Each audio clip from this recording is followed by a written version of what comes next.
دیکھیں اگر model town میں کیونکہ میں سب سے پہلے گیا تھا جب انہوں نے 14 لوگوں کو قتل کیا اور جو 70 لوگوں کو گولیاں لگی تھی، میں ہاسپٹل بھی گیا تھا، سب کے سامنے ٹی وی کے اوپر نہتے لوگوں کے اوپر یہ گولیاں چلائی انہوں نے۔ اگر وہاں ماڈل ٹاؤن میں رانا ثناءاللہ اور شہباز شریف کو ان کو اگر سزائیں ہو جاتی تو آج اس طرح کا آپ پولیس کا رویہ اپنے لوگوں پہ نہ دیکھتے۔ یہ کوئی بھی قوم اپنے لوگوں پہ کبھی اس طرح کا ہاتھ نہیں اٹھاتی۔ میں نے انگلینڈ کے اندر کیا 25 سال اپنے زندگی کے 2 پارٹیز، کنزرویٹو، لیبر، لبرل، ان کی پالیٹکس دیکھی ہے، مظاہرے میں نے وہاں بھی دیکھے ہیں۔ میں نے آپ کو بتایا 20 لاکھ لوگ نکلے عراق وار کے خلاف۔ میں نے کبھی کسی پولیٹیکل پارٹی کے لوگوں کے مظاہرے کے اوپر یہ چھوڑیں یہ کہ ڈنڈے مارے اور رات کو اٹیک کر کے لوگوں کو، عورتوں کو، آپ تصور بھی نہیں کر سکتے کہ کبھی کوئی اس طرح کا ان کے اوپر کوئی پولیس ایسے جا کے کوئی دھکا بھی دے سکے۔ تو یہ جو کر رہے ہیں، یہ پاکستان کو دھکیل رہے ہیں، یہ جو گلو بٹ کی ساری ان کا، اور یہ ابھی سے نہیں ہے، جب سے یہ شریف آیا نواز شریف، انہوں نے، مجھے یاد ہے کرکٹ سرفراز نواز ہوتا تھا 1989، ہم کرکٹ ہی کھیلتے تھے، اس کو وہ اس طرح کی تنقید کرتی، اس کو ڈنڈوں سے مارا۔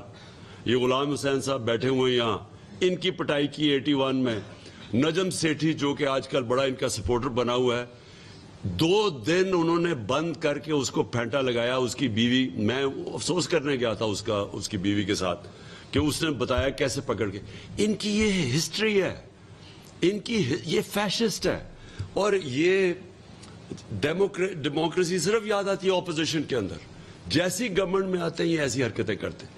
تو میں 2 چیزیں آخر میں کہنا چاہتا ہوں۔ ایک کہ اگر ان کا خیال ہے آج ہماری پارٹی میں غصہ ہے، میں نے جو اس دن رکا ہوں، میں صرف اس دن، ہم ساری تیاری کر کے آئے ہوئے تھے وہاں بیٹھنے کے لیے، میں صرف ایک وجہ سے رکا کہ جس طرح کا غصہ تھا لوگوں میں، کیونکہ کوئی نہیں سمجھ رہا تھا۔ سپریم کورٹ نے صبح کوئی ہمیں وہ دی گائیڈ لائنز دی آئیں کہ جناب رکاوٹیں بھی ہٹ جائیں گی، چھوڑ دیا جائے ورکرز کو ہم سارے سمجھے کہ سارا کچھ ٹھیک ہو گیا۔ تو جو انہوں نے اس کے بعد کیا، ہم تیار ہی نہیں تھے مینٹلی اس کے لیے کہ جس طرح انہوں نے مارا لوگوں کو۔ میں صرف اس کے اوپر ایک چیز کہنا چاہتا ہوں، جتنا غصہ تھا اس وقت، مجھے پوری طرح یقین تھا کہ اگلے دن وہاں خون ہونا تھا، لوگوں نے لڑنے کے لیے تیار ہو گئے تھے، گولی چل سکتی تھی، لوگوں کے جو جذبات تھے وہ وہاں پہنچ گئے تھے۔ میرا صرف اور صرف ایک مقصد تھا کہ میں تو الیکشن کروا رہا ہوں، میں یہاں کوئی ملک میں انتشار تو نہیں چاہتا۔ اداروں کے خلاف نفرت، پولیس کے خلاف، تو پنجاب پولیس کے خلاف تو ویسے نفرت بڑھ گئی تھی، اداروں کے خلاف، فوج کے خلاف بڑھ جانی تھی، کیونکہ رینجرز نے بھی شیلنگ کی تھی وہاں، تو ان کے اگینسٹ بھی غصہ بڑھا تھا۔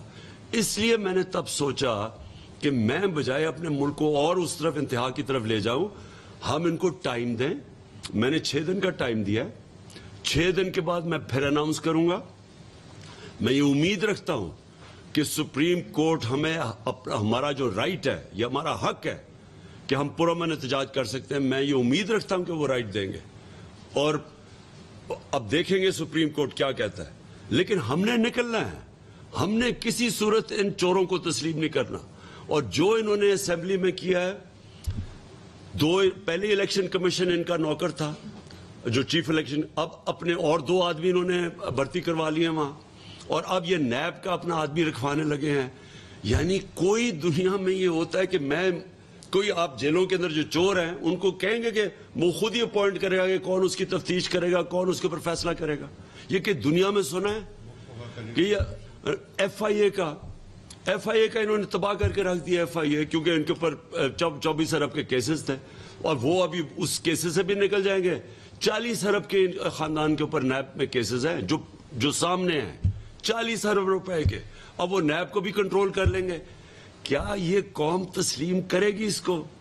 میں اپنے اداروں سے آخر میں پوچھتا ہوں، کیا یہ آپ اپنے ملک کی تباہی، جس طرف یہ ملک کو دھکیل رہے ہیں تباہی کی طرف، کیونکہ چوری تو ختم ہو گئی نا، اس کے بعد تو آپ بھول جائیں نا کہ اگر ان چوروں کو آپ نے، اپنی نیب بھی بن جائے گی، اپنی ایف آئی اے بھی بن جائے گی، اپنی الیکشن کمیشن بھی بن جائے گی، اور اس کے بعد کہیں گے کہ اچھا جی اب آ کے الیکشن لڑ لو، نیب میں آپ کے کیسز یہ درج کرا دیں.